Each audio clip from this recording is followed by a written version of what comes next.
Hello everyone and welcome to round 2 of the Touring Car Championship, and by round 2 I mean round 1 but the second race. It's a good start already, isn't it?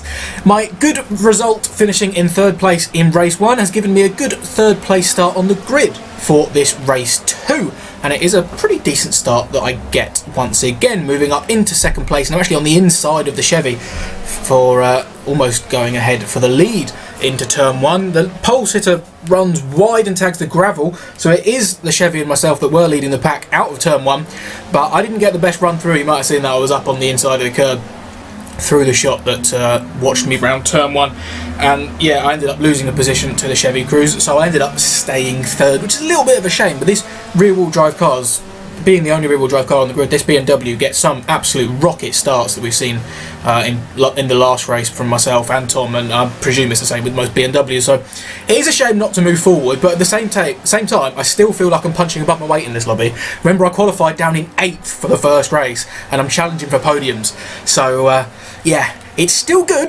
just not quite as good as it perhaps could be, but I just can't complain. Anyway, we move to watch Tom start now, and he had a fantastic launch off the line, getting past 2 cars immediately and joining in the battle with the cars ahead of him. He started, I think it was 2nd to last in this race, maybe 12th out of 14, not quite 2nd to last.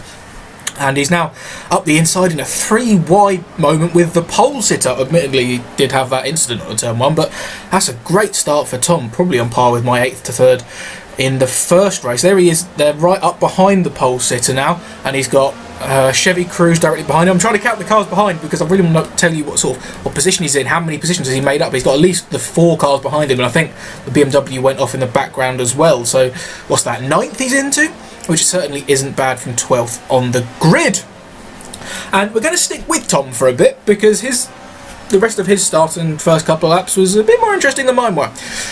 Once again, we're seeing that the Beamer seems to be lacking a bit of top end in this configuration. Obviously at Brands we've gone for a very high downforce setup, as most cars will, but we do seem to be lacking a little bit down that straight, and the Chevy did have a look around the outside. Tom defended well though, held his inside and held it again for the inside into Druids, and he's got the inside again, always having the inside into the 3rd turn as well. And it looks like one of the cars up ahead had made a mistake. That black and blue Chevy Cruze went off or wide or something, and yeah, give Tom another position.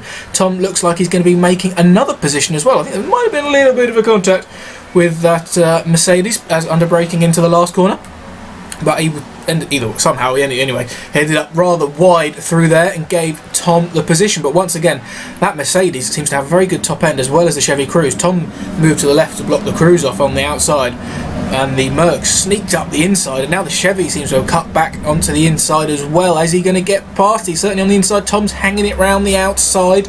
Tom can hold it there. He'll be in a good position for turn 3. Runs slightly off onto the grass though. Is he going to hold it into the next camera shot? He still is on the inside, but that Chevy Cruze is swooping around the outside, and now it's a drag down towards the next corner, and I think Tom's going to have to tuck in behind there.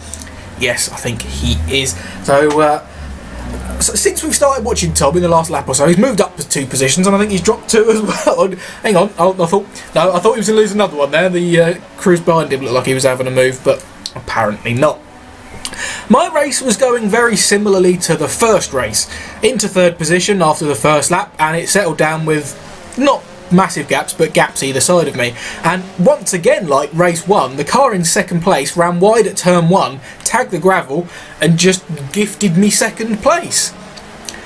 So yeah, if this race is going to go like the last one, I'm hardly going to complain. I would very much take another podium, but don't forget, I moved up into 2nd place in the first race, and then I got overtaken by the car that's currently leading this race.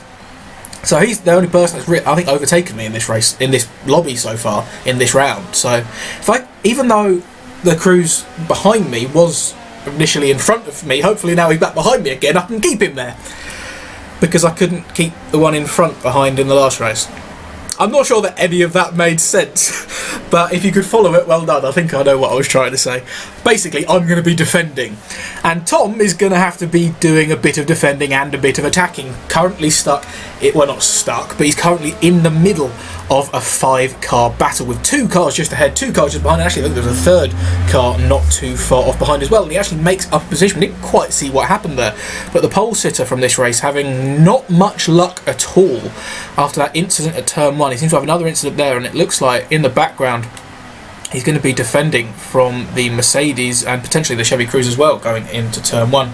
So Tom's moved up another position there, but he does seem to have quite a gap in front of him now, but fortunately a gap behind him as well. Back to my personal point of view, and yeah, as I said, as I was trying to make sense of the last clip, the rest of this race looks like it's going to be defending and more defending. The Chevy Cruze, they're getting a very good run out of turn 3, has the inside into the very quick left-right hander going into the final that leads into the final corner. I do get my words out eventually.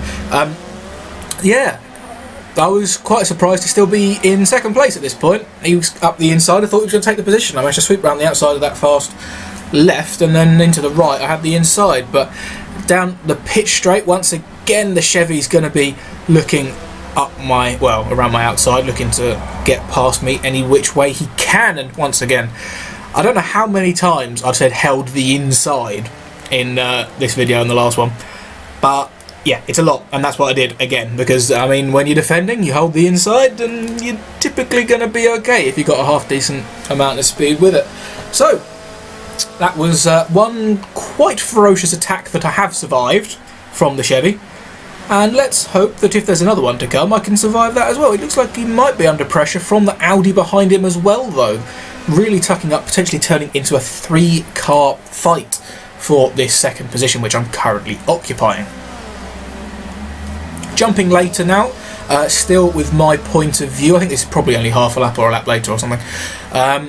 Yeah, I mean, we're just going to watch, and there goes a move for P3, the Audi going up the inside of the Chevy Cruze, and we can just about see there in the background the Chevy Cruze trying to hold it around the outside, tags the gravel and drops back quite significantly, which gives me quite a little bit of a nice little gap. On board with Tom once again, and Tom really hasn't had the best of lucks in this round. Had a bit of a bad ending to the first round, and to the first race, sorry, and you can see in this 2nd race you might be able to tell that his car's looking distinctly damaged. Yeah, so he has to jump into the pits, and there was a very weird delayed reaction from that tyre wall, but unfortunately that would spell pretty much the end of Tom's race. He would have to pit and just trundle round in last position for this one.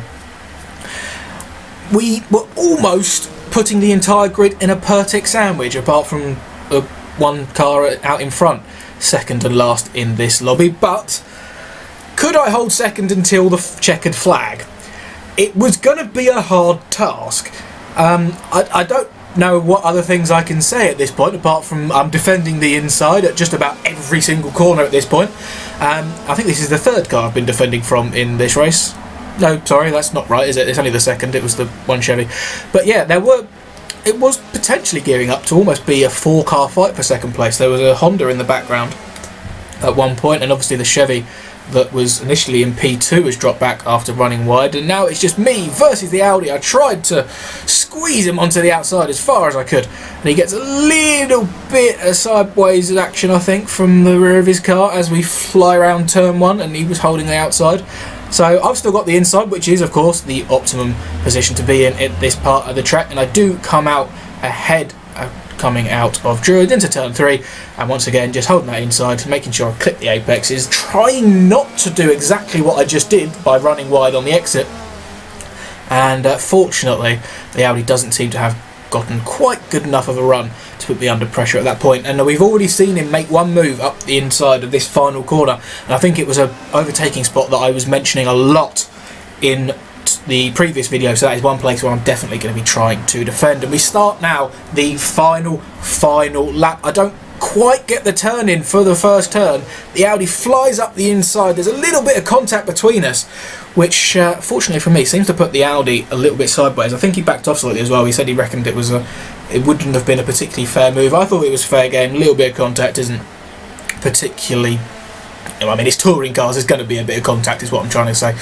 But either way, out of that corner and out of that attempted overtake, I have stayed in second while he has stayed in third, and that little bit of a gap that contact created means he's not really close enough to mount another challenge anywhere else on this final lap. So we come round the final corner and I do cross the line and finish the race in second. Tom would unfortunately trundle around at the back and cross the line in last place after his trip through the pits. So it's all going to be gearing up for a very interesting race 3, which features a reverse grid. So I'll catch you for that one in a couple of days, and until then, goodbye.